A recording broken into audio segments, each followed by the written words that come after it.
জয় শ্রীরাম। ভিডিওটা অনেক দিনের, কিন্তু আজ আমি এডিটিং করলাম, তাই তোমাদের সাথে শেয়ার করলাম। তো দেখো, আমি রাম মন্দির গিয়েছিলাম অযোধ্যায়। তো এখন আমি লখনৌ প্রথমে জেঠুর বাড়ি গিয়েছিলাম, জেঠুর বাড়ির থেকে এবার আমি রাম মন্দির অযোধ্যায় যাচ্ছি। তো দেখো, আমরা গাড়ি করে বেরিয়ে গেছি। এবার আমরা ওখানে রাম মন্দিরে পৌঁছে যাব। এ দেখো, রাম মন্দির, রামদুয়ার, এটা অযোধ্যার। এখানে আমরা গিয়েছিলাম, আমি, মা, আমার দুই জেঠতুতো দিদি, আমার একটা ভাই আর আমার ছেলে। তো খুব মজা করেছিলাম। দেখো, এটা রামদুয়ার, এটার অযোধ্যার ঢোকার প্রবেশদ্বার। তো ওখানে ঢুকে আমরা যাচ্ছি, আর কিছু আমি ভিডিও করে নিলাম, তো ওনার সাথে শেয়ার করছি। তো দেখো, গিয়ে গিয়ে আমি বেশ কয়েকটা ফটো তুলে নিই। এখানে গিয়ে পৌঁছে গিয়েছি, এবার পৌঁছে গিয়ে আমি ওখানে ফটো তুলে নিচ্ছি, আমার মা, দিদি, আমি। আর এদিকে আমার ছোটো ছেলেটাকেও নিয়ে ভিডিও করে নিয়েছিলাম, ফটোও তুলছিলাম। আর দেখো, আমি কপালে সেই ফোঁটা লাগাচ্ছিলাম। তো দেখো, জয় শ্রীরাম লেখা। তো তোমাদের সাথে ভিডিওটা শেয়ার করলাম। দেখো কি সুন্দর করে ওরা লিখে দিল। এদিকে আমরা প্রত্যেকজনই, আমরা সবাই মাথার মধ্যে, কপালের মধ্যে এই জয় শ্রীরাম লেখাটা লিখেছিলাম। সেটাকে ওখানে তিলক বলা হয়। তো এটা সরয়ূ নদীর ঘাট।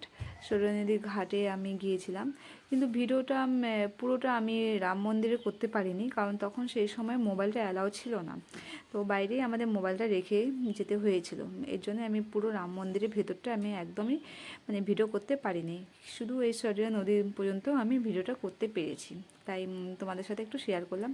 তো দেখো, ওই নদীর ঘাটের পাশে, সরয়ূ নদীর ঘাটে দেখো কি সুন্দর নৌকাগুলো সাজানো, খুব সুন্দর লাগছিলো। মনে হচ্ছিলো যে আমিও নৌকায় চেপে যাই এবং নৌকা বিহার করি। তোমরা কে কে নৌকা বিহার করতে ভালোবাসো অবশ্যই কমেন্ট করে বলো। আমি নৌকা বিহার করতে খুব পছন্দ করি, কিন্তু সেই সময় টাইম ছিল না বলে আমরা নৌকা বিহার করিনি। ওখানে সরয়ূ নদী থেকে একটু আমরা হাত মুখ ধুয়ে, আর আমার বাবা আবার স্নান করেছিল ওখানে সরয়ূ নদীতে, স্নান করে আমরা বেরিয়ে পড়েছিলাম রামলাল্লার দর্শন করতে। তো আমরা খুব ভালোভাবে রামলাল্লার দর্শন করেছি। আর এদিকে দর্শন করে এবার আমরা বেরিয়ে পড়ব অন্য মন্দিরে।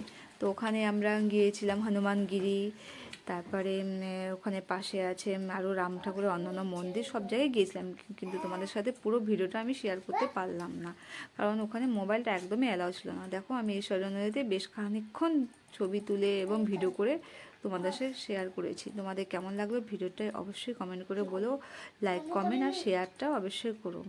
আর দেখো, আমি জলের মধ্যে কি সুন্দর হাতে জল নিয়ে খেলছিলাম, ভালো লাগছিলো, আর গায়েও জল ছিটাচ্ছিলাম। আর এদিকে আমি আর আমার মা দেখো ফটো তুলছি, ভিডিও করছি। এগুলো একটা স্মৃতি, কোথাও গেলে এই ফটোটা হচ্ছে আমাদের একটা স্মৃতি হয়ে থেকে যায়। আর তোমরা কে কে রাম মন্দির গিয়েছো অবশ্যই কমেন্ট করে বলো। আর তোমাদের রাম মন্দির ঘুরতে কেমন লেগেছে তোমরা অবশ্যই কমেন্ট করে বলো। আমার তো খুব ভালো লেগেছে, মনে হয় যে আবার কবে যাব। তোমরা কুম্ভ স্নানে গিয়েছো কি না অবশ্যই কমেন্ট করে বলো। আমি কিন্তু কুম্ভ স্নানে যেতে পারিনি, তো এই জন্যই আমার খুবই মনটা খারাপ, কিন্তু আবার যাব।